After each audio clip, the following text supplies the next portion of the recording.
الحمدللہ والصلاۃ والسلام علی رسول اللہ۔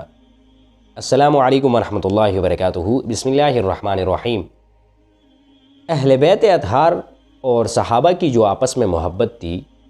وہ یقیناً احادیث کے اندر بھی آپ نے علماء سے سنی ہوں گی، اور احادیث میں بے شمار ایسے واقعات ہیں کہ جس میں اہل بیت اطہار اور صحابہ کی آپس میں بہت محبت تھی۔ اسی طرح حضرت مولا علی کرم اللہ تعالی وجہ الکریم اور حضرت زبیر بن عوام رضی اللہ تعالی عنہ نے یہ حدیث ان سے روایت کہ انہوں نے حضرت مولا علی کرم اللہ وجہ الکریم اور زبیر بن عوام سیدنا ابوبکر صدیق رضی اللہ تعالیٰ عنہ کی خلافت کے اوپر اپنی رائے کا اظہار کرتے ہوئے فرمایا کہ انا نرا ابا بکر احق الناس بہا بعد رسول اللہ صلی اللہ علیہ وسلم،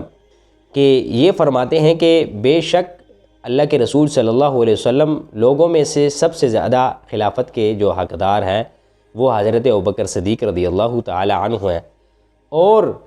وہ یار غار بھی ہیں اور نائب رسول صلی اللہ علیہ وسلم بھی ہیں۔ وہ اللہ کے رسول کے بعد نائب ہیں اور یار غار ہیں، ثانی اثنین۔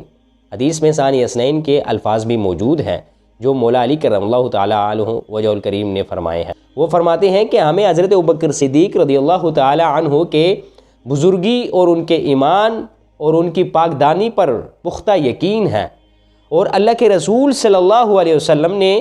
انہیں اپنے حیات طیبہ میں ہی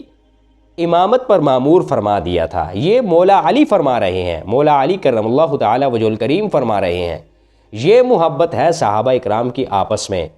جو بدعقیدہ گمراہ کن فرقہ صحابہ اکرام بالخصوص حضرت ابوبکر صدیق، عمر فاروق، سیدنا عائشہ صدیقہ رضی اللہ تعالی عنہ، ان کے بارے میں لعن طعن کرتے ہیں، ان کے درمیان خرافات کی درار پیدا کرتے ہیں، نعوذ باللہ طرح طرح کے بکواسات کرتے ہیں، تو وہ دیکھ لے کہ حدیث میں مولا علی کرم اللہ تعالی وجہ الکریم کس طرح حضرت ابوبکر صدیق رضی اللہ تعالی عنہ کی خلافت کی بات کر رہے ہیں کہ وہ نائب رسول ہے اور یار غار ہے۔ اللہ سبحانہ و تعالی ہمیں ان حدیث طیبہ کو سمجھنے کی توفیق عطا فرمائے اور اسلام پر صحیح معنوں میں عمل پیرا ہو کر اپنی زندگیاں سنوارنے کی توفیق عطا فرمائے۔